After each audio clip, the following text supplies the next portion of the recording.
items of interest on the agenda are first a review of some of the proposed route revisions for the bus system.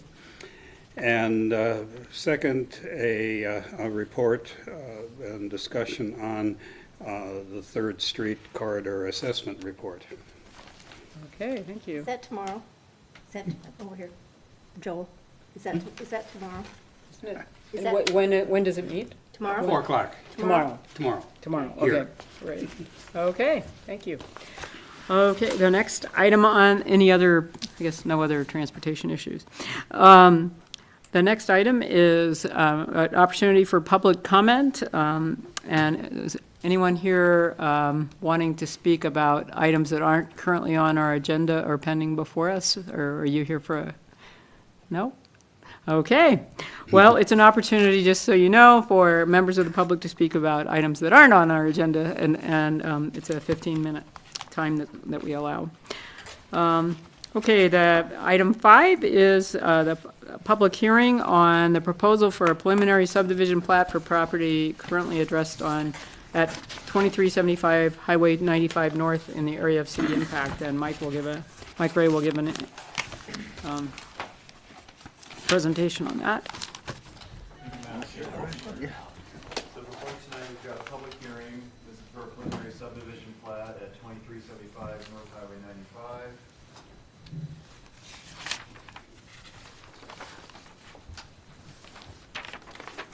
The applicant's Vance Penn proposing preliminary subdivision plat of a 9.5 acre area, pretty much subdividing that into 3 parcels that range from 3.24 to 2.9 acres in size. Intended to create separate parcels for the existing machine shop. There's also a single-family dwelling also on the property, and 1 additional building parcel. So you may recall about a year ago, the applicant had applied for a rezone request to rezone a portion, 8.4 acre area from ag forest to the suburban residential zone, and we submitted a recommendation to the county of approval for that, and so that ended up being approved by Latah County. So with the Area City Impact Agreement, the Commission conducts a public hearing and makes a recommendation to Latah County on matters within the Area City Impact, and so that's what we're doing tonight. So taking a look at the 9.5 acre area outlined in red, you're center of your screen, this is Highway 95 here running north-south, and this is the area here.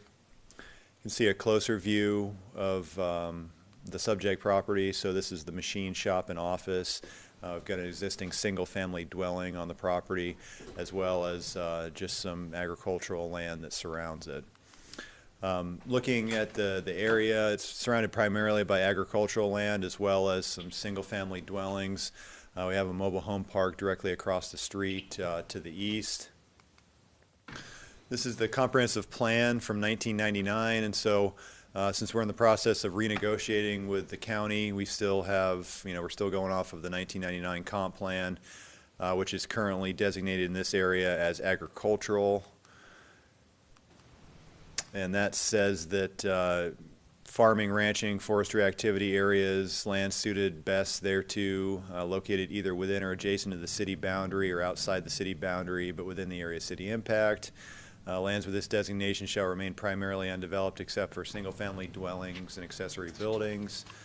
Points to large lots, and then except for buildings related to agricultural, ranching, forestry uses, which don't conflict with the rural aspects of the uses like single-family dwellings. And then our 2009 comp plan, when we end up renegotiating that and adopting it with the county, it's pointing to suburban residential in this area. So it's appropriate for larger lot and fringe area development, and then it gives us some gross density ranges between 0.85 and 1.5 dwelling units per acre. And then it points to the areas generally located in the northern reaches of the city along Polk Road, Almond Mix Road, where public services are limited. Topography is somewhat challenging, and streets are currently developed with a lesser standard. And then it points to the suburban residential zone as the appropriate zoning designation, which happens to be the what the rezone request was a year ago. So Essentially, the zoning in the area is completely surrounded by ag forest, but we do have a larger swath of suburban residential. And so you can see, that area outlined in red there encompasses the area across the street as well. And then you have ag forest that surrounds that. There is a small portion of the property that's still within the ag forest zone. So the majority of the property is SR. According to the City of Moscow zoning code, purpose of the suburban residential zone is to create and protect a permanent single-family residential neighborhood at a very low density. Minimum lot area is 1 acre, and then this is pretty much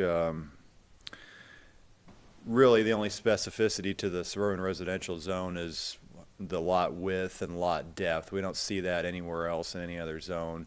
It just happens to be within this zoning district. So it specifies that the minimum lot width is 150 and the depth is 150 as well. So this is the preliminary subdivision plat that was submitted, so it meets all the minimum acreage and lot width and lot depth requirements. You can see this is lot 1, so it's separated along that common access drive that currently exists on the property. You got the shop and the storage building or the office. Parcel 2 contains the residence, also provides access via the single approach off of 95. There's proposed to be a new access drive that would head up the ridge here and provide access to lot 3. And you can see there's a few different areas that they've shown fire truck turnaround requirements. So emergency services would be able to access these properties and respond to any type of situation. So what about the 150, the front of the lot, where does the 150 apply? the 150 generally applies to the main width of the lot, and then the depth would be 150 The feet. fact that as it's a well. little flagpole is okay? Uh-huh, Okay. yep. So with that, staff recommends the City of Moscow Planning and Zoning Commission conduct a public hearing and put forth a recommendation of approval to Latah County, the proposed preliminary subdivision plat with no conditions. And I'd certainly be able to answer any questions on this you might have. I have just a related question. Since the comprehensive plan, our comprehensive plan was adopted in 2009, and we're still operating off the 1990. What is the lag time generally between the counties accepting our comprehensive plan? I mean, in 10 years, we'll have a new one, right? Yeah, I mean, it was last renegotiated in 2006, so that was pretty new when we adopted the 2009 see. comprehensive plan. Yeah. Really, they've already sent a letter to renegotiate. We've just been waiting on the comp plan revisions. I see. As Okay. well as Yeah. the land use table zoning code update that was just approved by council a couple weeks ago. So as soon as we get through the comp plan, we'll be able to finalize the renegotiation, and then then they'll be and then operating it'll off, be yeah. operating off of the updated comp plan and the updating zoning ordinances that we have. So we expect It that in the sounded next like year. it was 10 years in the last time around, wasn't it? Wasn't it the 96 plan that they finally adopted in 2006? Or the Yeah, it was 99? the 99 comp plan, So so it was down. about, You know, yeah. well, and things move slower. If we had a faster development rate, that might be a problem, but I guess, Yeah. I guess it's not a huge one. But I was just curious. Are there any questions for Mike on this? So can you go back a couple to where it says that little sliver is ag forest? I think is what it says. Yeah, right there, and does that stay like it is? Ag forest? Yeah, it'll Or is remain that zoning So designation. the property we're talking about is in the reddish right there, right? It includes that property, so it'll just be a portion of lot 3 will be in the ag forest zone. Where's, can you draw lot 3 there for me with your pointer? Yeah, lot 3, you don't pay attention to these lines here, those are from Latah County, but Oh, okay. yeah, it'll essentially be, this is the dividing line, and then it jogs over. Okay. So if you follow that, that'll be the same line here, Gotcha. and then it jogs down into that area. So you have this portion of the property, which probably won't be developed. It'll be this portion for the single-family dwelling. So it just happens that that portion will still remain in the ag forest zone. So that explains the difference between the 9 point something and the 8 point. I don't know. Yeah. The actual That- suburban residential right. area was 8.4, and for some reason. they Yeah, I just was didn't wondering include what that. happened to the Yeah. rest of the, okay, that makes sense, yeah. Okay, So we're just talking about a split of a subdividing, but we're not talking about being part of, in the city. It's just that because it's in the area of impact, it comes to us and then goes as a recommendation to the county. Correct, yeah. okay. Any other questions for Mike? And is there any, in the area of impact, is there any water and sewer requirements at all? Yeah, it's not necessarily city services, it's a water well and septic. Right. But But they would have to work through the health department usually in order to verify all those. And in speaking with the county, they've been approved for well and septic on all the properties. So we need to just stop for a minute because Kurt apparently isn't tuned in with the technology, so there were working. Ann just told me that we need to just wait a minute to try to get him as part of the conversation. we have enough people to vote without Kurt, don't we? We do, but since he's listening and wants to be here.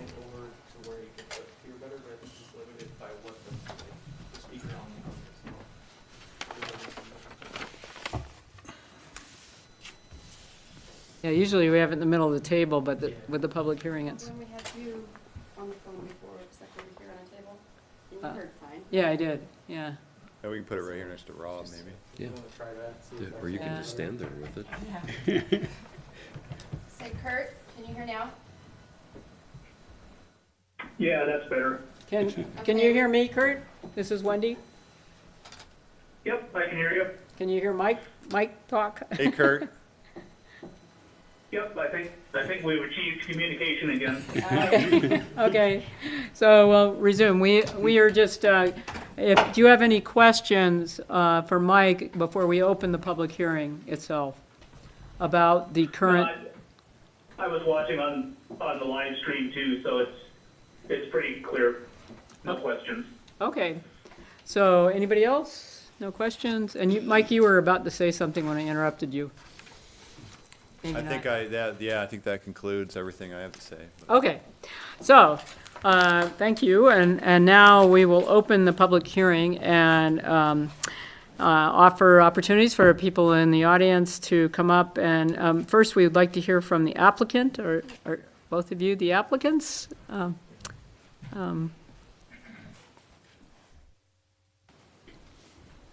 And so what I need you to do is state your name and address, and for the record. My name and my wife's is, I'm Vance E. Penton, she's Lola M. Penton.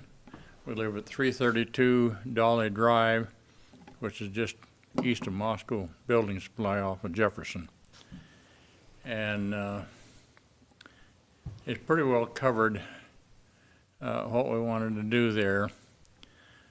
It's one of the things that we were worried about, the people buying the lot with a house on it,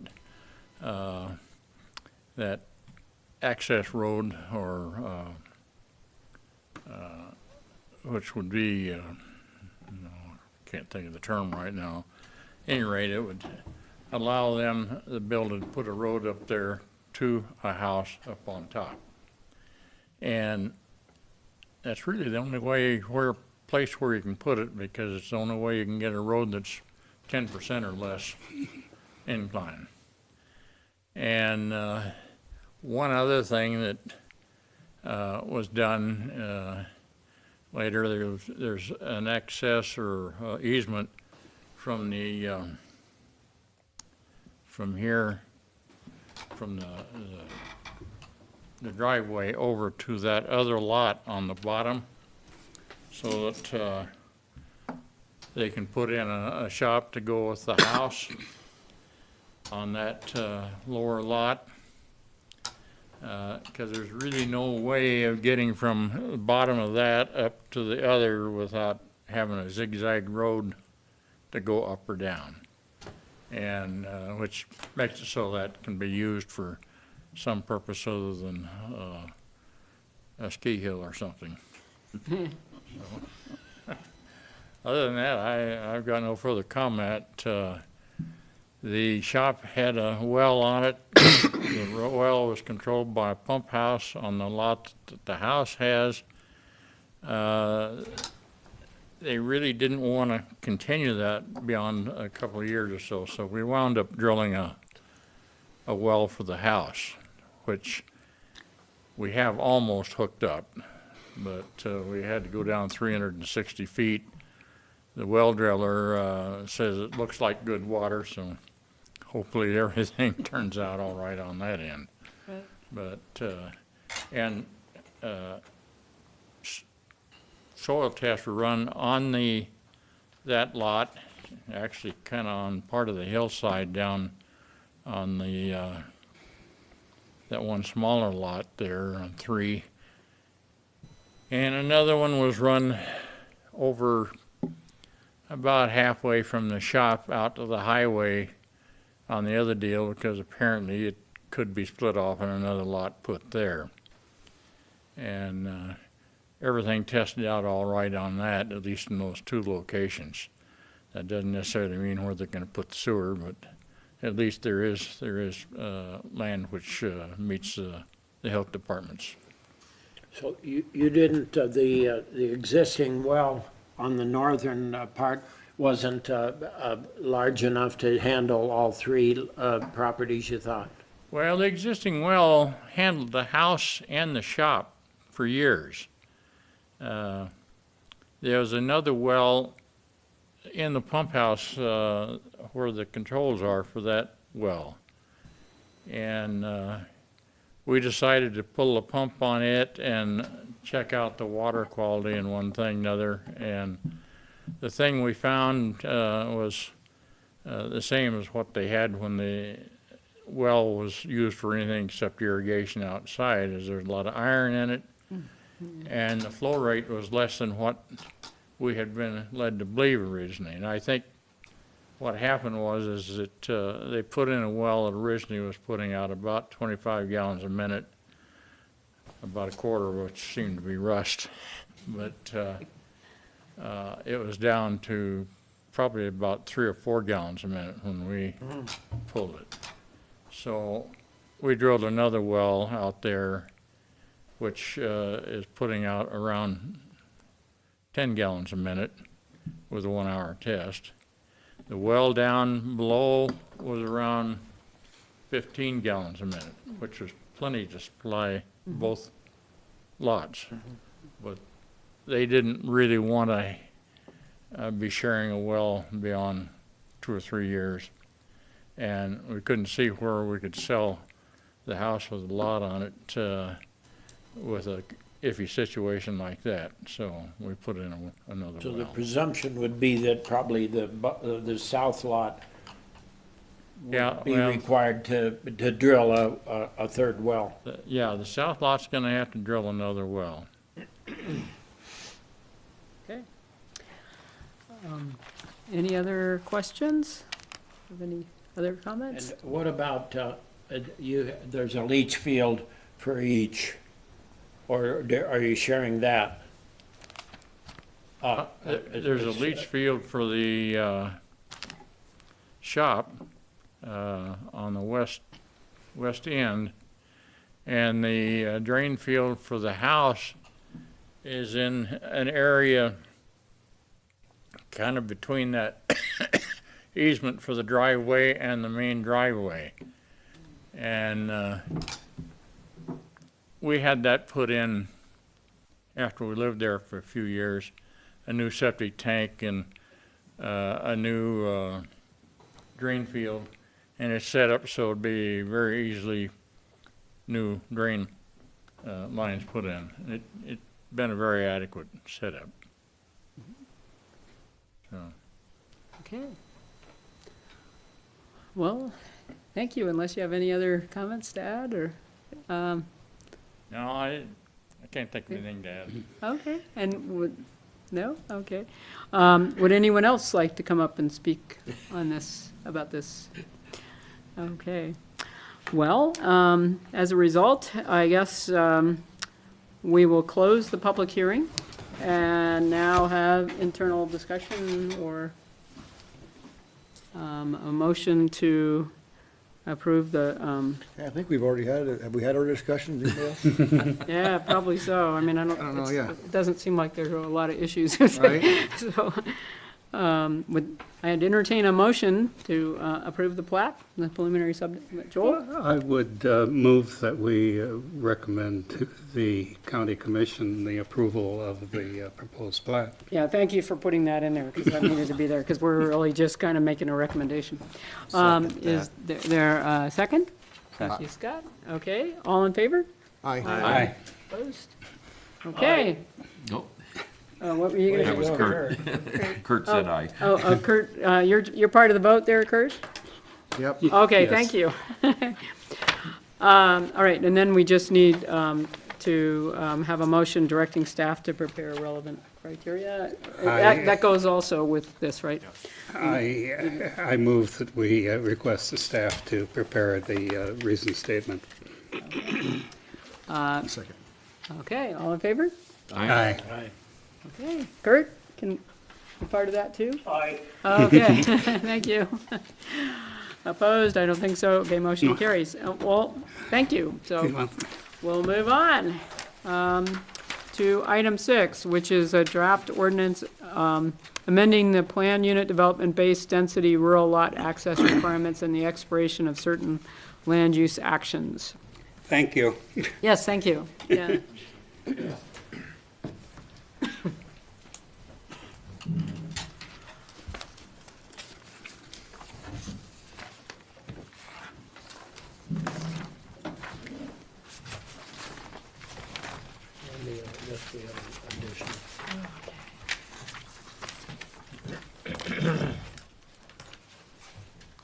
So these are the amendments we've been discussing the last couple meetings. I have a new version for you. Our legal department hasn't quite finished the ordinance format, and so I still have it in kind of a rough ordinance format here, just showing the changes. But we can quickly just go through. There are a few additions that I've made since last time, since you've seen this. We had gone through the PUD general administration and added the paragraph at the very beginning which discussed eligibility.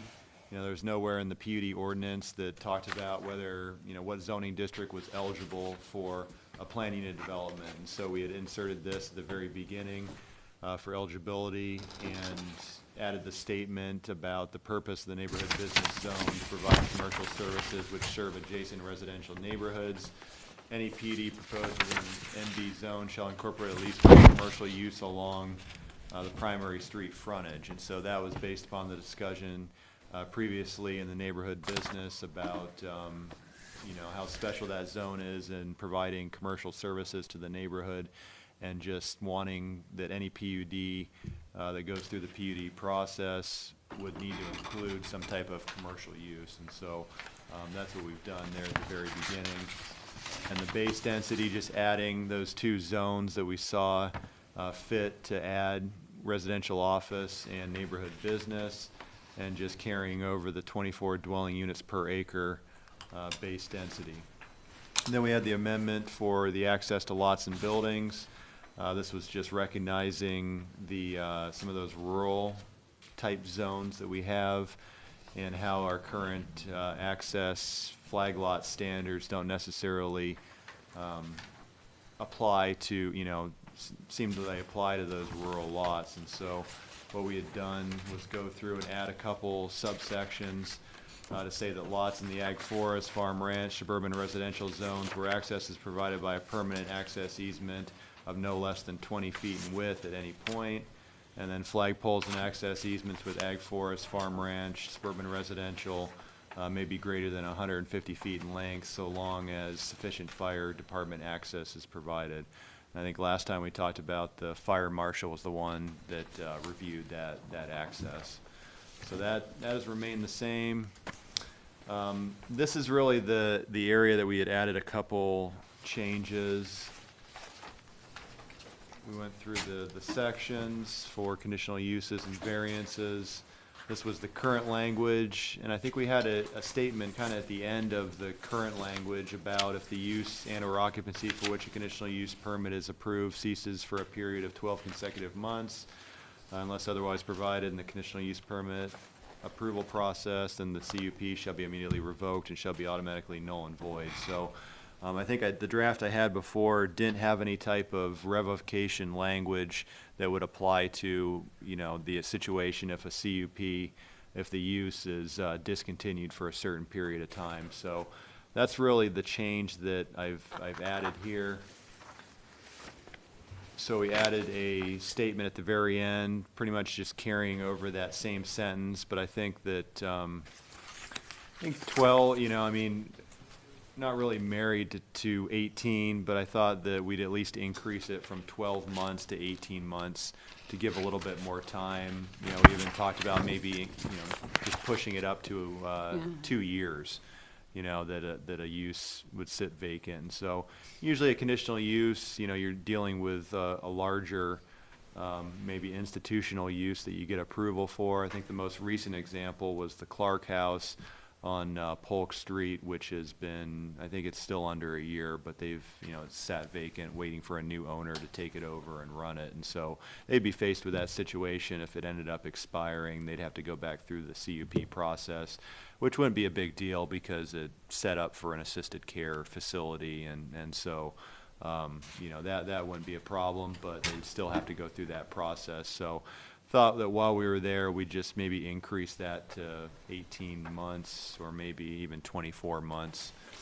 We didn't really have a strong opinion one way or the other. So just adding that back in there. And then I think last time we talked about what happens if we have all these extensions. So we've got the one-time extension that the zoning administrator allows. And then we've got another 2-year extension that they can go to the Board of Adjustment as a regular agenda item, and they could grant that so long as these conditions don't exist. Well, if one of those conditions exists, you know, what happens? And we just wanted to make that clear, and we talked about this, I think, last time, that should the Board of Adjustment decide not to grant the extension request, then the conditional use permit shall be null and void, and the applicant will be required to start from the beginning of the CUP process. So just wanted to close that loop and make sure that, you know, it was clear that what happens if the board chooses not to approve the extension, and they would just be going back through the public hearing and the CUP process. So that's really the kind of the two changes within that section. And we don't need to apply the same language about the null and void, the revocation language at the very end of variances, because those pretty much just run with the land, and those would be permanent, you know, so long as that use existed. So that current language doesn't exist in the variance. If we don't have any questions about that, there was another item that kind of interrelates to this discussion that I thought I'd bring to your attention. Public hearing notice requirements. I just wanted to go through kind of our current process and the timeline we currently give for certain applications.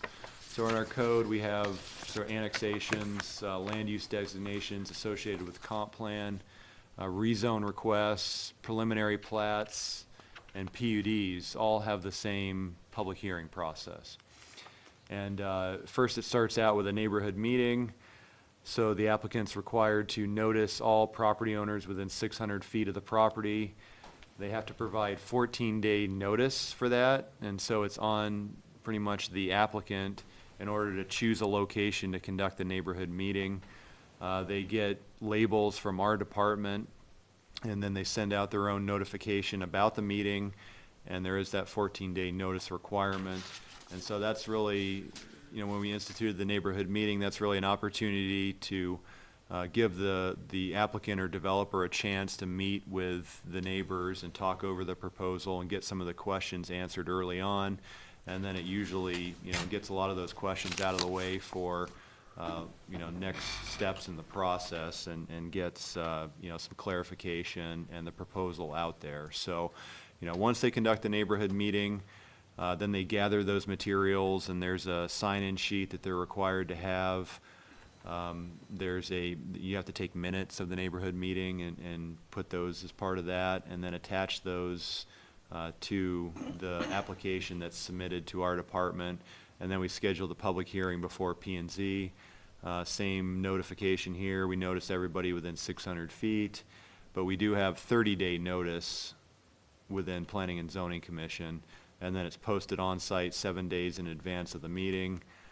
Council similar, notice everybody within 600, but it's only 15-day notice for city council, and it's posted on site 7 days in advance of a meeting. And so we've had, over the years, it's really just been the 30-day notice, and it's almost, we've had the perception sometimes that it's almost been so long out that it's kind of has the opposite effect, where people forget about the meeting that's coming up just because it's required to be 30 days. And then oftentimes, depending upon when the meetings fall, it may actually be 40 6 days weeks, by the time you end up, conducting it. And so it really extends the process out for, I'm not a reason that I can really identify as providing that additional notice. It just seems like it's always been a little bit overkill and ended up being, having the opposite effect of what we were going for when people forget that when the hearing is, since it's so far out. And so I just wanted to kind of talk about that and see if maybe we wanted to reduce that to, 15 days or, anywhere in between. Because you start out with a neighborhood meeting, and that, already has the 15-day notice on top of that. And then you have, so pretty much from the beginning of the neighborhood meeting to when it gets to P&Z, you're looking at about 45 days of a lot of time that, it takes us to generate staff reports, doing our review, and usually it's, maybe a couple weeks that it takes for that to happen. And so just, thought we would try to have a discussion about maybe the benefits and the issues with the 30-day notice. State law requires just 15 days, so. I guess I'm trying to figure out exactly what purpose is served by 30 days. Clearly, by the time ready for the public hearing and ready to send out notice, the developers sort of got their ducks in a row, and the city staff more or less knows what's going on. Presumably, the 30 days is for affected public to perhaps arrange their schedule and so on. And I'm not sure how much arranging of public schedule necessarily gets done, and whether 30 days is worthwhile. I guess I too would question whether 30 days is more than necessary. You can tell us, I haven't participated in too many contested public hearings since I've been on the commission. Well, I You have, certainly have participated So in some what where the type room of- is full, but I'm not right. sure whether 30 days or 14 days would make any difference. Yeah, okay, There's so a hand down at the end. yes, Mike. Mike, there's not a downside or a con to doing it a 15-day time period, is there? Well, I don't see, it's 15 days for city council. State law requires 15. We already doubled the notification, so state law just requires all property owners within 300 feet to be notified, and we're already doubling that to 600, which I think is a good thing most of the time, looking at, the notifications that send out and looking at that area. I think it's good to, have that larger area. It's just that, 30 days just seems like a lot of, about 2 weeks of dead time in there that you're just waiting for an application to come forward. And, usually when people come into our office, it's fairly, it's usually right away. It's probably within the first 2 weeks of getting notification. Oh, yeah. Well, and And if there- get the information, and You know, so, if there isn't a downside, Right. and the other side of the equation is people forget to go to the meeting, or it gets dropped, or they don't go, or are not involved in the process because of that length, it just looks to me like shortening it up is absolutely would be the best move. Yeah, if it gives you enough time, I mean, yeah. I go have ahead. I have the gut feeling that the 30 days back when was put in for out of owners who aren't here. And I'm not convinced I appreciate that, but in other words, I don't think local people need 30 days, but properties that are owned by somebody out of town owners are not, I have just that strange feeling that, well, it takes a while for people to hear about it if they live down in California or in New Mexico or someplace and they own a piece of land. And I'm not so sure I cared about that because I don't care for the out-of-town owner anyway so much. But, so it seems to me like this, I'm like you, 30 days means that you put it on your calendar and then you forget about it. If it's 14 days, you can actually kind of work it into your schedule. I don't know, I don't plan 30 days out very well. So I too would agree that I think it could be 2 weeks easy. Kurt, can you hear all this, and do you have any opinions? You for 2 weeks, Kurt? I think 15 days is fine. Okay. All right, sounds like that's a good way to go, unless anybody else has a comment. It's a long time for the refrigerator magnet to hold the announcement. So, knock it to 15. okay, well, we can incorporate that in the ordinance, and then we'll go ahead and do that, so. Sounds good. Do you need us to vote on that, or I think you have support verbally Yeah, from I pretty don't much everyone? think we need a vote. Okay, yes. Yeah, can I come back to the previous one where on the revocation, you Certainly, yeah. changed from 12 to 18 and suggested that even 24 would be potentially an appropriate amount of time. My thought is that everything else in here talks in terms of 2 years. Yeah, So why not make it consistent across the board so that everything is the same? sure. I would agree with that. That would be my only comment on that. Okay. I would support that. I would agree with you on that, too. Anybody else have a comment on that? It's okay. Increasing it to 2 years? No, I agree Yeah. wholeheartedly, yeah. Okay. Yeah, like I said, we didn't have really a strong opinion one way or the other, so that's fine. Okay. So, do you have any more material with this draft I ordinance? don't, yeah, that concludes. Okay, the so rest you'll of be it. coming back to us with it in ordinance form, or, Hopefully they'll have it done by the next meeting, and then we'll have, this is a small adjustment, and so we should, that should be able to easily be included too. So Okay. hopefully we'll have that for the next meeting. okay, sounds good. All right, so we come to our final item on the agenda, which is shared readings, and I don't know if most of you saw the weekend opportunity for man on Saturday in the rain to spend your time reading, since it wasn't fun to do any gardening or any golf or anything else you might do on a Saturday, or fix your car. And actually, it wasn't all as onerous as it seemed, because a lot of these were pretty short. I don't know if most of you got a chance to look at them, but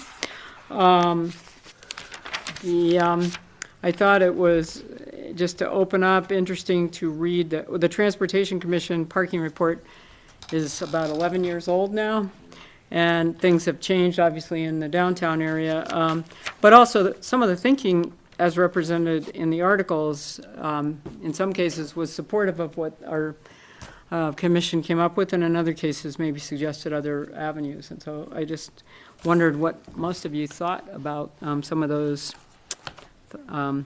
I don't know if anybody wants to start, but I read them in reverse order for some reason. And I can start with the first one, and I think part of it was, I was the one who, I think, identified most of the articles, and the way they were posted on the list, I had found them in a different order. But if you looked at, say, the walkable West Palm Beach, there's a good video with that, and I don't know if you had a chance to see the video, but it really talks about the different types of parking configurations and it's a video about the value of angled parking in general, slimming down the street corridor when it's too wide, and you think about how that would ever work out here because, the state would probably never let us do it on Washington Avenue, but also the side that you would be most likely to have the angled parking in would also have the lineup for 3rd Street probably. But it does have the effect of slimming down the girth of the street. And, I thought it was interesting how they promoted back-in parking. And I have an issue with that because I think it would cause more circling around the block looking for a place, because I remember when City Council probably 20 years ago was trying to decide whether they wanted a double yellow down Main Street, and that would have prohibited people from crossing the line when they see an empty space on the other side. But you can't really do that when you're backing up into that space. That probably wouldn't go over too well. So that's one of the disadvantages. I suppose the advantage is on a busy street, you're heading out and you know what's coming, and so it's safer from that aspect in terms of bicyclists, et cetera. But that was my takeaway from that article. I don't know how the Question rest I came away from that one with was wondering whether double two-sided angle parking would work on Main Street. What is the required width for two-sided angle parking, and what is the width of Main Street? I think that's why they staggered it, right? Because it's not wide enough. But unless you eat into the sidewalks, which are nice and generous, but you don't really want to do that. But Yeah, I think the travel lanes are already down to 10, 11 feet, and so that's why, Well, some portions it's angled. We talk about trying to sort of make our approach toward a walking zone downtown. Narrowing it down further would approach that. yeah, that's true. Yeah, I guess I don't have a feel for how many parking spaces would be gained. I suspect probably quite a few. 50% increase on that stretch. If you had the adequate width, and that's what I'm not sure of without. I mean, all of that is pretty prescribed, like in architectural graphic standards or planning standards, and I don't even know how wide the actual street itself is. Do you know, from curb to curb? Off the top of my head, no. So you'd have to kind of look at that against the numbers, and I could do that between now and next meeting. We're Yeah, down on Main where we are angle on one side, we're 80 feet wide there. yeah, okay, so if it's, Because that was one of my topics of discussion with the city of Lewiston. They were working with all 60-foot streets, yeah, and it really narrowed them down. So it was interesting, and I'll have more of that to share at our next. But Main Street now is wide enough so that people feel comfortable making the swing around to park on To the do other the side. U-turn, yeah. And that indicates that people feel it's fairly wide. yeah. Well, I was thinking, yeah, even. I do that. Yeah, I wasn't even thinking so much a U-turn as just a turning into this. But the other problem that I see, my husband said he never runs into this problem, but when you're trying to parallel park sometimes on Washington, people will come up right behind you when you have your signal on and you're trying to get back up into the space.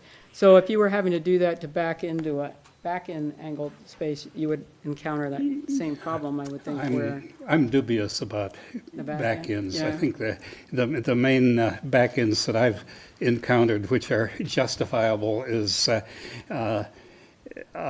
they can read your uphill permit. on some of the steeper streets in northern Seattle, Yeah. where you back in because Right. it's easier to back than, Right, right, and, yeah, in urban areas, I've seen Right. it more, in heavily urban areas. but But yeah, that I'm was, dubious about backing.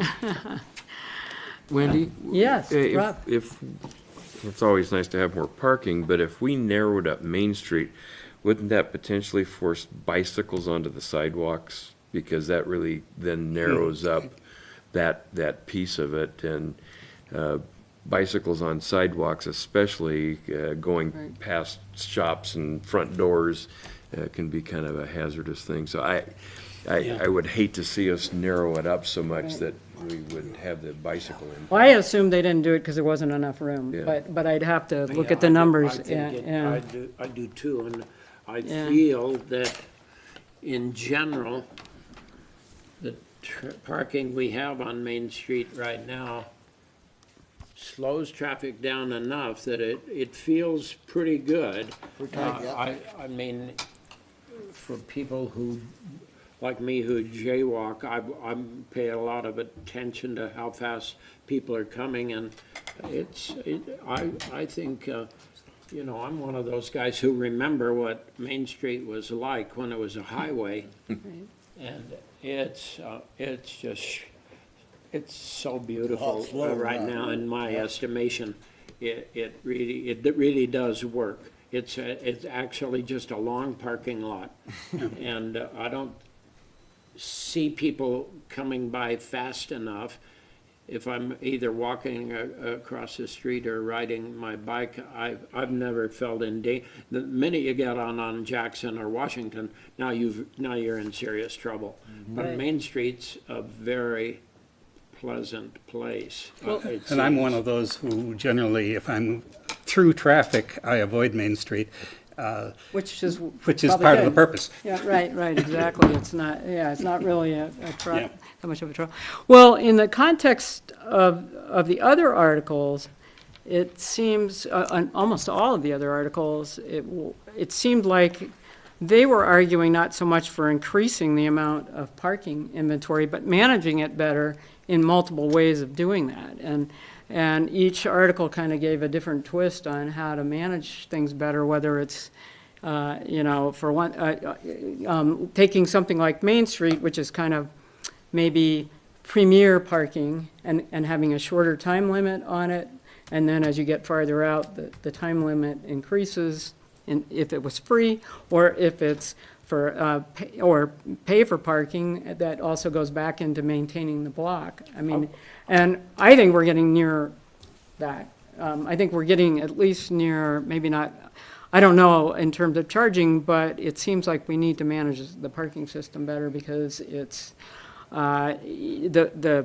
your commission's study shows that employees and business owners abuse the system constantly, and you certainly, and it sort of leaves the customer first policy kind of in the dark. I mean, you know, they have to, I don't think it's Yeah. changed. yeah, and so, I think that problem, and so the other cities or articles suggest how to deal with some of that.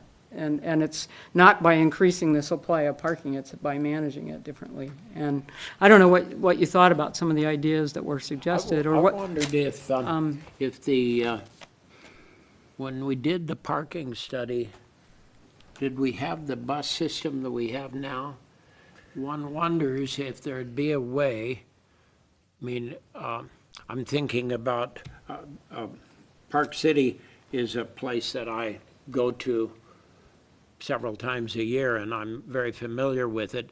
And of course, it's tonier and fancier than we are, but it's similar in the sense that it has a single main street.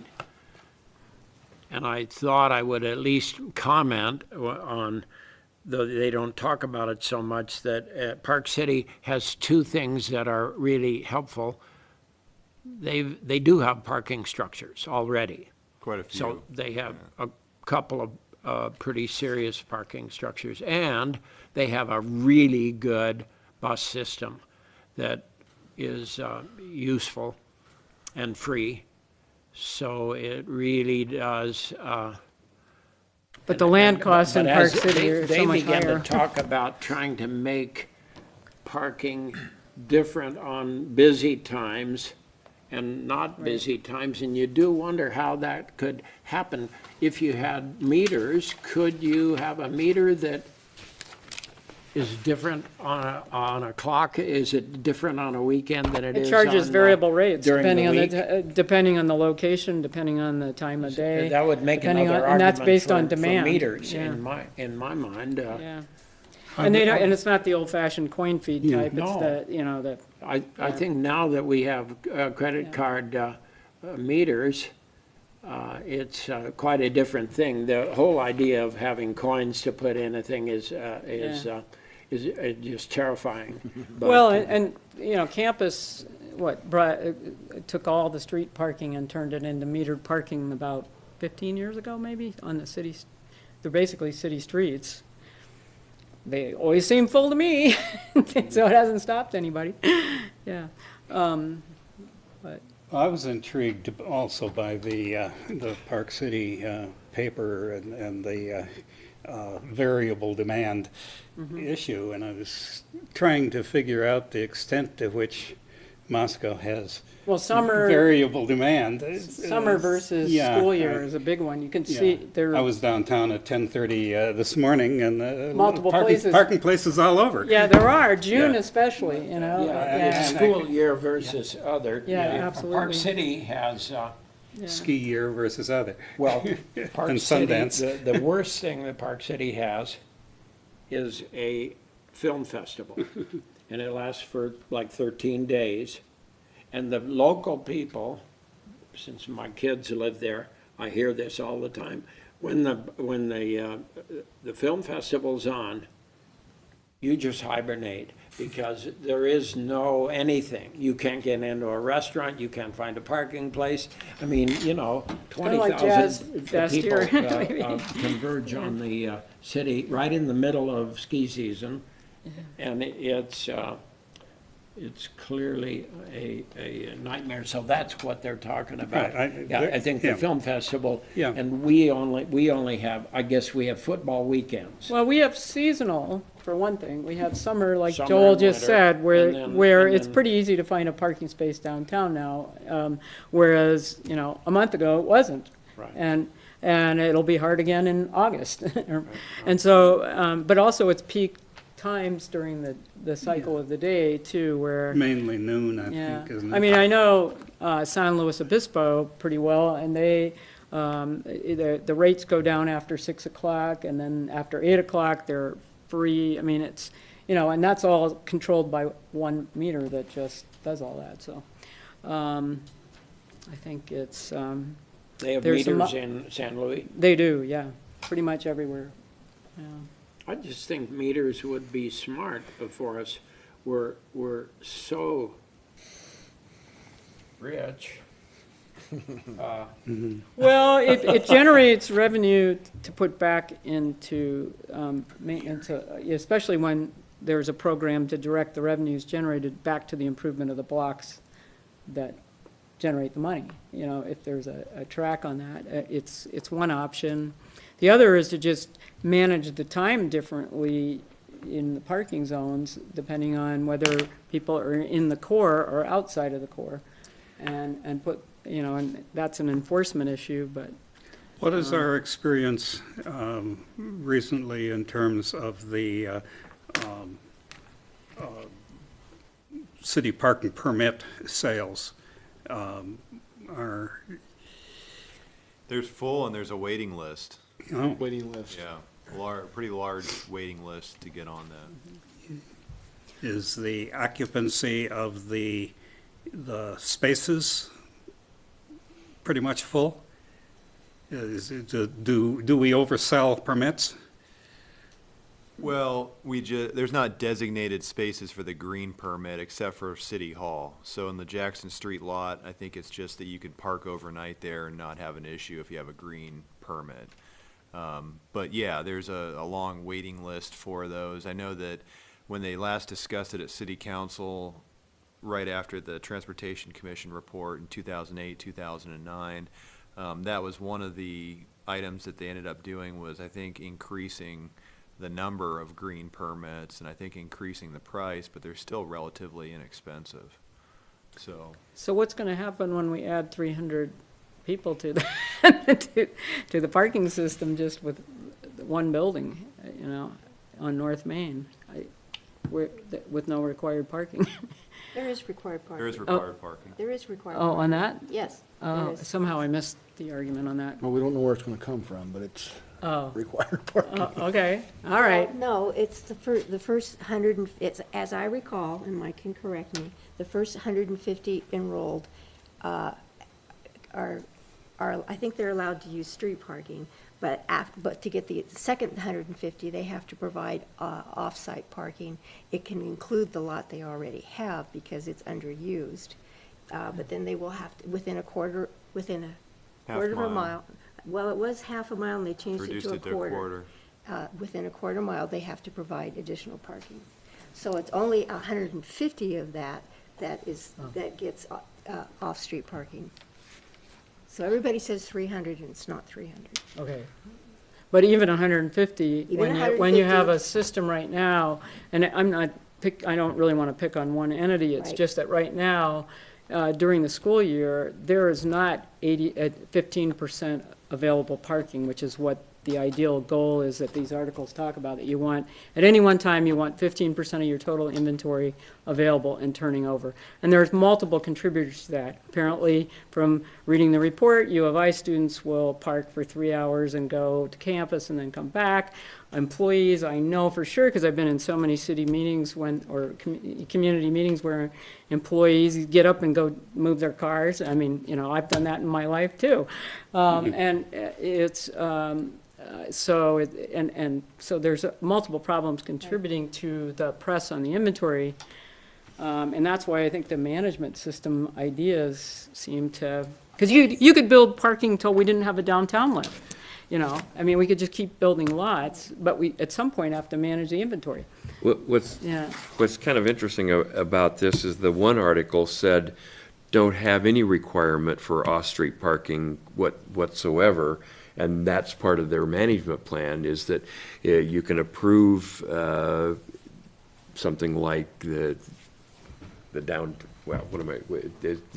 old CJs, which is, I think, what we're talking about. But this article was recommending have no requirement for off-street Right, parking. right. And that's part of the management plan.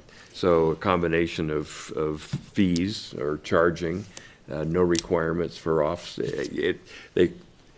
it seemed counterintuitive to me, but it was an interesting approach to managing your parking. Well, I think the new urbanists have the view that they hate parking lots. They don't hate cars, they just hate parking lots. And that's been around for a long time. And so that's something that they've really espoused, is because that sea of cars wherever is a strange non-pedestrian kind of So thing. you're- And one of the things that if you go to Europe, cities dug down in the ground immediately. Every major city of any size in Europe just went down 3 or 4 stories into the ground and put 400 cars in the middle of town, right in. But you take just and that we one- only do that in San Francisco. Right, where land is expensive enough. I mean, here it's not, urban. Right, And right. if, in the article, No, urban I parking as an understand. I economic understand solution. that. I'm just saying that Yeah.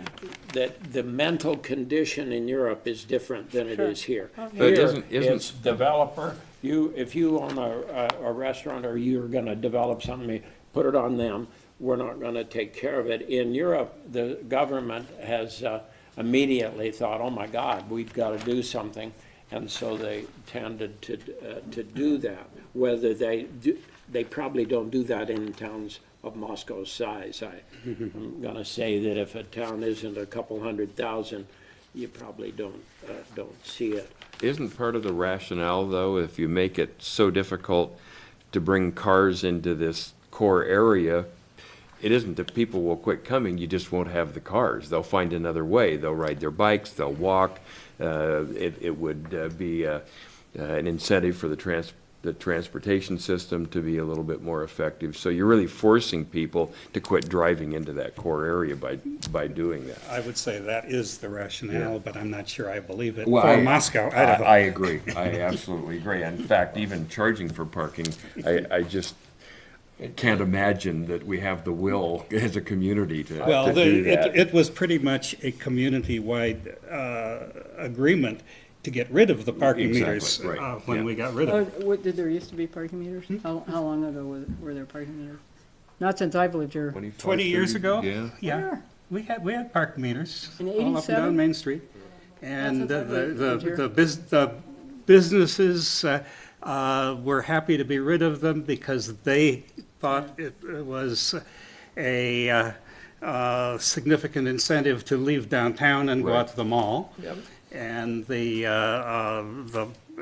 customers were quite happy to be rid of parking meters, and certainly the parking meters that they had to find nickels and dimes and quarters to feed. But I honestly think that the credit card has changed that, at least as you, Yeah, and certainly Park City has, yeah.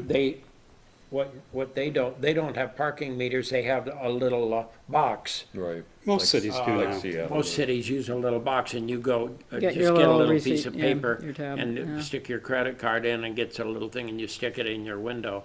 Yeah. So I don't think Yeah. the idea of an individual parking meter for each car, I think has pretty much gone away. You usually have one of these things each block. Yeah, You just run down and do it. But I would say, I think I've mentioned it before, just, again, Boise is that bigger thing. But Boise felt you could watch them do it as I was living and watching Boise carefully. They would go out to the mall and count the cars in the mall, the parking spaces, and say, 15,000 parking spaces. Well, we've got to match that. So they built 15,000 parking structure, and that they felt they obligated to do that. And I don't know whether that it certainly helped. who financed them? Yeah, I was It gonna was ask the same. financed through the CCDC, the Capital City Development Corporation. So it was a mixture of things. But they're paid garages, so they're getting some revenue They- back on that. But it is a public facility, basically like water and sewer. And so they just decided that the city had to do that. Well, just looking at in the urban parking as an economic solution, it's 2012 numbers, but surface spaces, 4,500, parking garages, 2,200, 688 per space, underground 22,000, you parking. mean. 22,000, I'm sorry, 22,600. Underground parking, 34,000 to 45,000 per space, stacking 36,000. You know, so it's That's just, what I mean about in Europe, Yeah. it's just like a sewer system. We can't afford a sewer system without federal support. We can't, our sewer system doesn't support itself.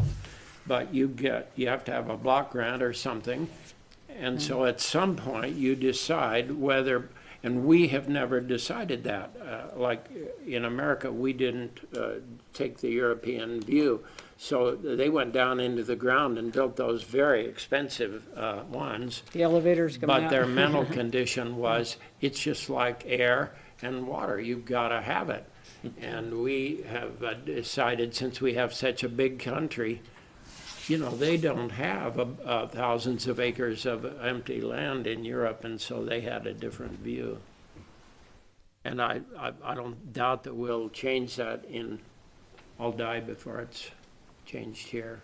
Well, I thought it was interesting. One of the articles talked about the minimum, you were asking Rob about the minimum parking requirement, and they made the argument about it reducing affordability because, you know, it puts, required minimum parking puts a lot more press on housing costs because of the cost of parking and parking lot development as folded into the cost assuming everybody's gonna need a space when a lot of people don't. And we'll see how identity works. It's our big experiment, right? Yeah. that's See it. whether it really does work, so, I don't know, yet, but, what did you find out about Lewiston, Mike? Did you Well, have things?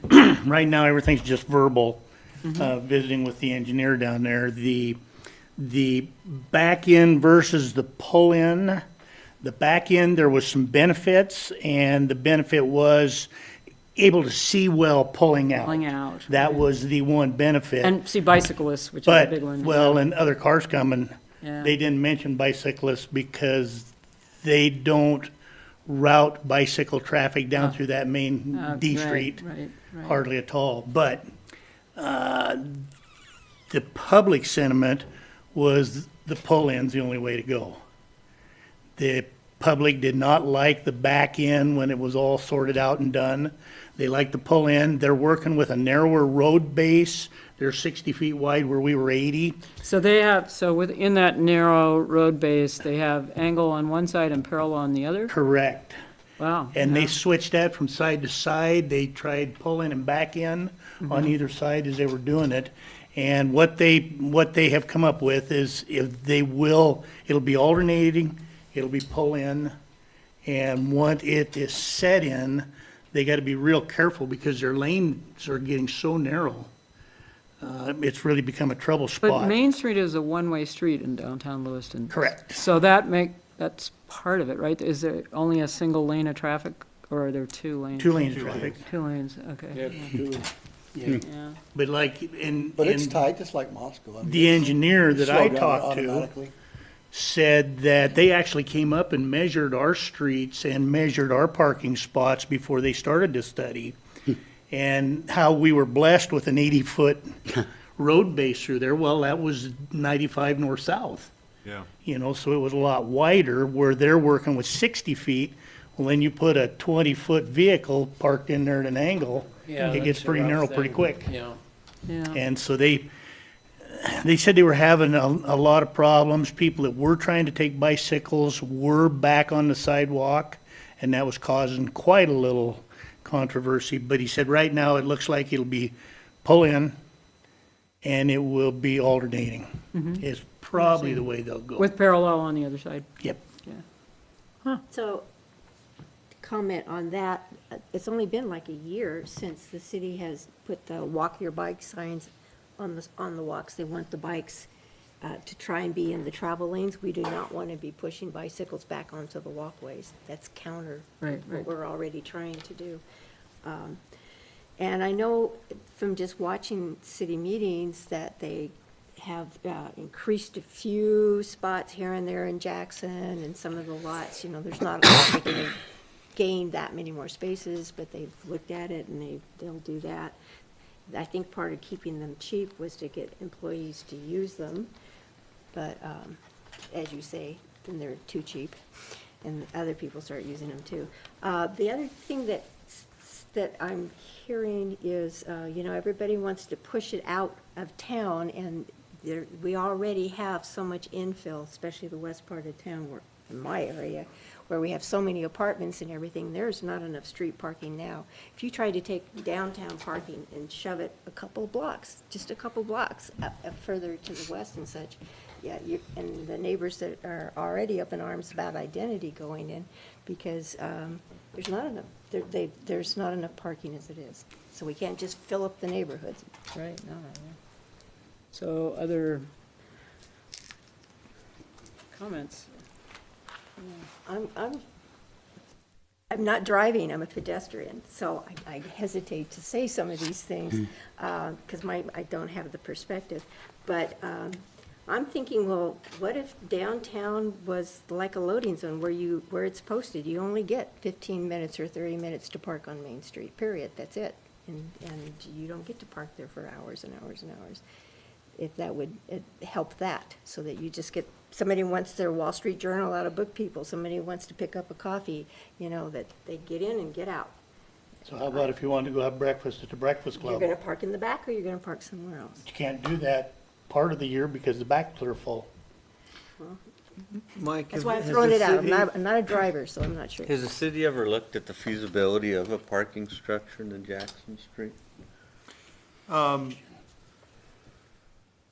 It's possible, it's just the cost is the issue. And it's, I don't know that they've ever priced one out exclusively on Jackson Street, but, like those numbers of, thousands of dollars per parking space are, when they did that market analysis for Legacy Crossing, that was part of it. They had some numbers in there about the cost of, development, and if you included some type of parking structure, how much in the negative you were, in order to be able to do that. And so I think it's gonna take maybe, like Boise, like Nels was saying, the CCDC ended up, the Urban Renewal Agency ended up constructing their parking garage, or their multiple There's the first parking garages project for down Legacy there. Crossing, maybe. And so that Jackson Street lot's certainly in the urban renewal district, and so that's always, an option. It's just that, Exactly what it should take be. I guess the political will to spend that amount of money on a parking structure, and I don't think it's gonna come from a private developer, just because it'll never pencil out for anybody.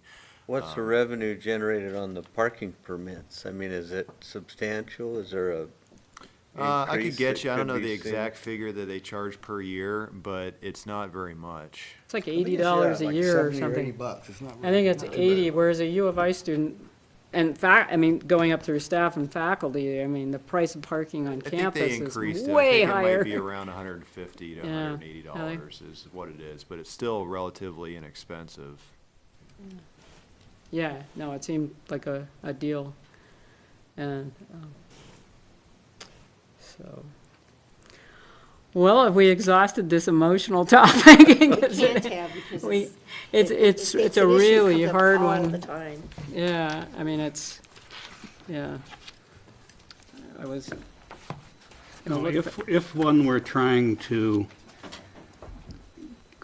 recover cost of a structure by charging, and if parking on the streets were cheaper, everybody would park on the parks street. on the Yeah, streets. and that was one of the the- arguments they have Yeah, for a yeah, parking the, garage the versus. structure charging. would be the parking last resort, and would have all of the vacancies, all of the vacancies in downtown would be located in your structure, thus reducing the But the that's a revenue. place you could do the 8 and 24-hour permitting, for people who live downtown, for so- example, and also people who work downtown, and have the turnover be much tighter on the, and you'd have, if you're gonna charge one place, you have to charge everywhere if you charge one place, I think. Yeah. It would just be it would be lumped into premium, value, and, remote, or something like that, like one of the articles suggested. Yeah, Trying to figure out what one would have to charge if you got a $40,000 per space. I think you'd have to have a big grant, maybe. Well, I don't think it pays for itself, It can't. and I don't think our water system pays for itself. Oh. And so, I was shocked when I lived in Europe, I'm always going back to that Europe model, to find out that no train system no mass transit system in Europe pays for itself. None. In other words, they just don't pay for themselves. It's it's something that the countries have just decided we have to have trains and we have to have trolleys, and boom, we're gonna have them.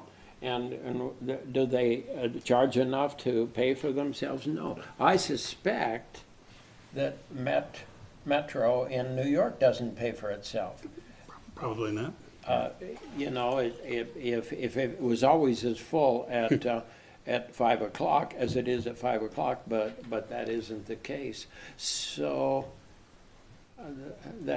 I think that's our essential issue in America, is we just, we're run, the automobile and rubber and gas people run the nation. And basically they have told us what to do. and there isn't no chance in the world. We can barely support a Amtrak. I mean, it just is hanging on by a thread. Well, look at the system in Washington DC Metro. It's billions in arrears, and the infrastructure is collapsing, and it's in dire. So they don't pay for themselves. They absolutely don't. And what the one article say? We're going to have 300 million cars. We or have maybe 300. We already have 300 with 800 million cars. surface parking Yeah. spaces. So we have, almost 3 parking spaces for every car that's being driven today. That's, and then they talked about the ratio being even higher in some cities, like 20 to 1, 20 spaces for every car or something. I guess, in my view, Surface. as I go out, my cars are pretty old, and so I'm now out there checking out the cars out in the, at the car place. 40,000, damn. So if we're paying 30 to Right. 40,000 for that vehicle, I cannot believe that we can't pay $1 an hour or whatever it is. I'm shocked that we can buy this absolutely dream machine for 40 grand and then act like we don't have to pay where we park it. It just seems strange to me, but I don't know how to change that. It's just something that we've. Well, I really was, I don't remember meters on Main Street, and I've lived here since You must '87, be so I think thinking it's longer, going 'cause to they weren't there 1980 when I that you're came talking about back that. in 79. But, yeah, you're going back There were there in definitely history. here when I came in 70. Yeah. No, I'm sure there were, but there weren't, I can tell you there haven't been, and when they first introduced them onto campus streets, I thought nobody will use them, but they're Yeah, always back, They may have gone with the Yeah, couplet. so, I think. Yeah. So, because people like certainty.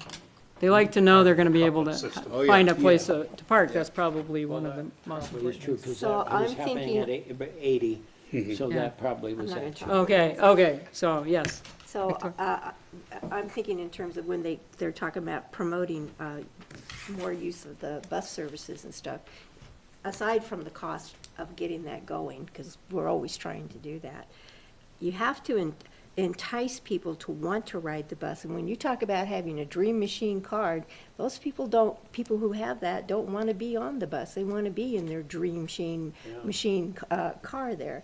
I ride the bus some, and mostly walk, and I know the people who are using the bus, and they need the bus, and it's good for them, but you got to do something that makes the buses fun and attractive and the route's cool or something to get people out of their cars when they have nice cars with computers in it and all that other stuff. They have no desire to be on a bus. European gas prices. Yeah. But it's like, Talking about How many subsidies, people do you that's know the that most have cars subsidized that thing are we getting on have the in this bus without country it? is oil. Yep, you're right about And that. so it's, Norway, which was, is an oil exporting It's the fun nation, of riding has the subway. high gas prices. So. Well, I ride the bus. I Yeah. see students, I see people like me that don't have cars. I see people with some disability that find it easier to use the bus. I don't see neighbors on the bus. Very rare. My son uses it every day, but, that's how he gets around, so, So- unless he walks, yeah. But, yeah, I know, it serves right now a probably limited population. Limited population. but like Pullman, their bus system is pretty busy, it seems like to Yeah, me. yeah, it is, you're I right. don't know what the difference is. between Lack of here parking, that's a lot of and over it, there. yeah. Well, I think it's the a lot of it. Pullman system also got a big boost when the WSU students voted to increase their student fees to go directly to the transit system. Oh, interesting. So they've had some subsidies, and it's considered one of the premier small-town transit systems anywhere in the country. But it gets subsidized, just like Nels is talking about. They don't pay for themselves. Yeah, we have free buses. So, if Right. I had to pay to be on the bus, I probably wouldn't use it much. I'd walk. I just wouldn't go to Winco. Yeah, I don't know. We haven't solved any problems, have we? Well, one of the things that you came back to a couple times, you have to kind of approach this in small steps, but changing the hours availability on Main Street or the downtown core certainly would be a good Well, I think start. starting with just Main Street itself, that it goes down to 2 hours and it Or- turns cars over and the side streets are a little bit longer. I mean, you know, I remember talking to my hairdresser about this topic and he said, I don't know who would sit in the hairdresser's chair this long, but he said, well, it doesn't work for my clients to go down to 2 hours. Some of them, you know, I need 3 hours with them. Oh my God, I couldn't spend 3 hours. But it's a problem, and it's a problem to be, you know, and so then you have the option for the 3-hour zone. It's just a little farther out in the 4-hour zone, or, you know, however it works. But you get that turnover on Main Street where, you know, you don't just have all this traffic circulating around trying to find places to park, which is, I think, gotten worse. I can Yeah. tell a apocryphal on my little private story. I got my first Moscow City parking ticket this week. Oh, yeah, good for I you. went Congratulations. I had to go to the doctor, so I had Yeah. my annual physical. So then I walked down the street and thought, well, gosh, I deserve lunch then. So I had lunch. And then you got in a conversation, And I right? got in a conversation, and I went back to the car, and I had a ticket. And you had legitimately, you know, instead of moving your car around, you kept it and visited Well, multiple of course, places.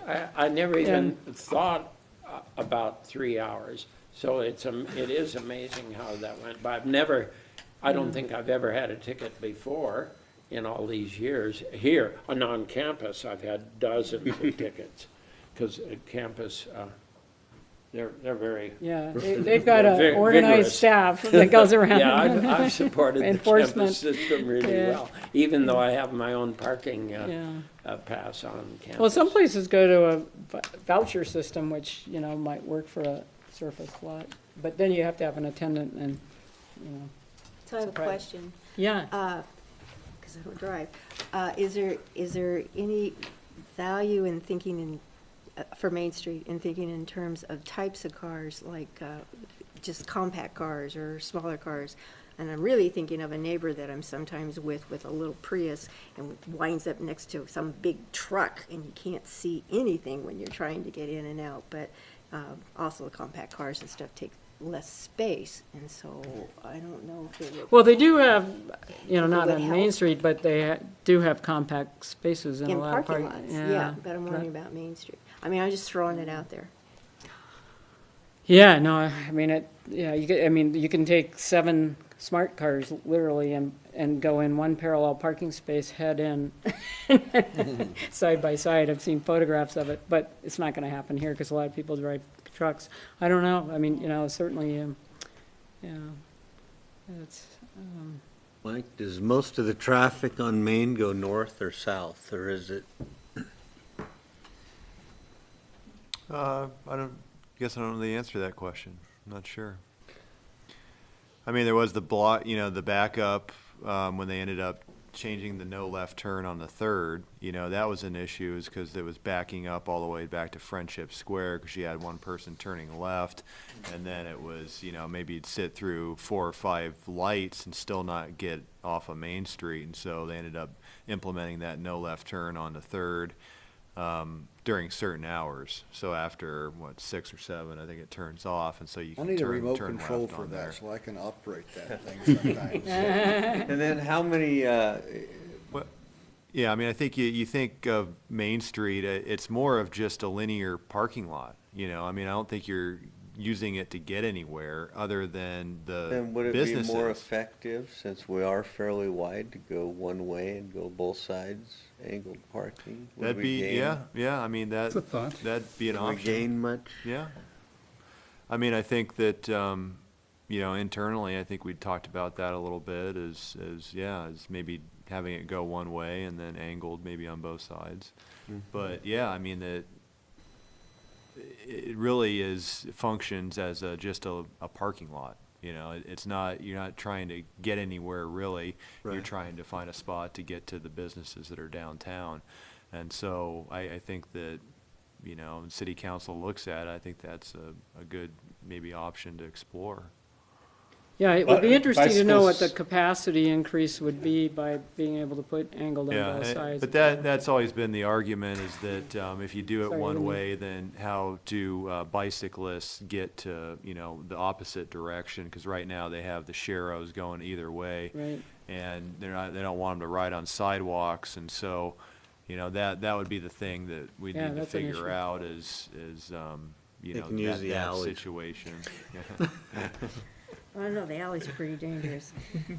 Well, it's hard, if you walk down the alleys, it's hard to get It's through scary. midsection, yeah, I know, You it gotta is watch scary. yeah. Yeah, you Yeah. gotta be careful. Yeah. Yep. Because you got delivery trucks that are half blocking it, which is what they Right. need to do. And then you have some car flying by, Right. and you've parked in the parking lot, and you're just trying to go to the breakfast club or something, and you better be careful. Well, so I guess these articles didn't really give us any solutions, I don't know. But it was, Well, everybody's dealing with the problem, that's for sure, The thing I noticed the most on the transportation report is that it's 11 years old, yeah.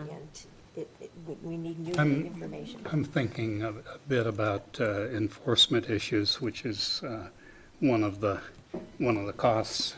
Currently, our enforcement is basically trying to enforce the 3-hour limit, which involves a person going around and marking tires and issuing citations for violators and so on. Issuing citations to people whose tires have already been marked on the next round. But if you're in, Yeah, well, if you're in a but, meter, it's yeah. expired and Yeah, it's if you're, clipped. if you're, Yeah, if yeah. you're in a, Yeah. if you went to a smart meter technology, Right, where my suspicion is that the smart meter technology probably includes a map indicating to the attendant which ones are in violation and where, and but it'd be an entirely different type of that's an enforcement. interesting, yeah, point, And yeah. it would get away from the fixed right. time when they make a tour around and mark tires, and would they go may- more nearly to 3-hour or 2-hour increments, whatever, in more in a rolling fashion. Right. They also could be make different. more money off those ones that you put your credit card in because it goes to zero and then, I mean, you know how on a parking meter, you might have 20 minutes left on somebody else's dime and you can go in there. And, there's some catch that it goes, It detects an empty space and resets to zero. there's some deal like that. I don't know. It's supposed to generate more revenue because of that, so, because people can't piggyback on somebody else's time or dime. I don't know. It's, well, okay. I guess we're, any other comments or are we done? Well, city council is looking at the parking situation for downtown and educational uses and so on and so forth. And from city council meetings, they may or may not, they're just in the beginning stages of talking about it, wind up asking transportation and/or P&Z to take a look at something when they get that far. So we ain't done, is what I'm saying. Right, no, yeah. So what other topics do we need to get ourselves educated about? There are many, I'm sure.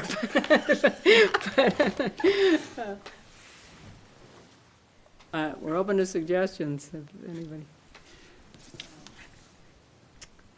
wants to suggest them, just think about it for the next round. And Mike, if you find out more from Lewiston, we'll just save time to report about it. Okay. Yeah. And Wendy? Kurt, are you still there? He couldn't hear well enough still. He said he was just gonna watch online. Yeah. Yes, go. One completely unrelated question. There was a communication about whether we were going to have August meetings or not.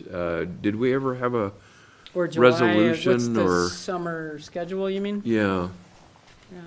Yeah, I think we've have a meeting at the end of July and then the beginning of August. We don't have any public hearings scheduled for those yet, so we could either, cancel one of the two.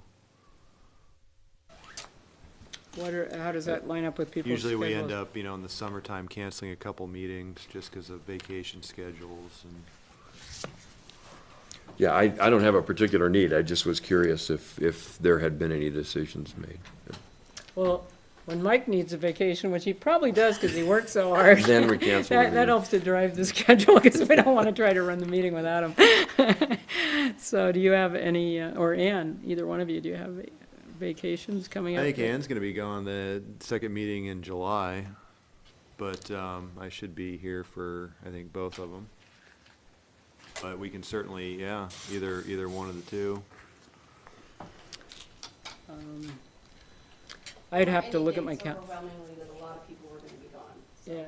Well, could everybody maybe email, would it be okay if everybody emailed their preference on which of those two we cancel? Sure. And I don't have the dates on, but yeah, email to Ann maybe, would that be Yeah. the best? Okay. And maybe do Yeah, that by gone. before the next our next meeting, so we know I think I got what- that, didn't I? when it's gonna be. Okay. Yeah. Or maybe we allow less than 15 days, we go down to 7 with this one, okay? Anyway, So okay. I have a question. Mike, wasn't there a conference or something that's in Moscow that you were talking about, or has it already happened? Hasn't happened. We're still trying to pull it together, but it was looking around July, and so that may be a good tie-in. If it's towards the end of July, we'll just do that and That's get what I was together thinking and, of. yeah. That Yeah. might replace a meeting. Yeah, that's an idea, Yeah. sure. Keep us posted. Okay. All right, I guess we're done. Which, 180. Yeah, meeting adjourned. Good meeting, good meeting.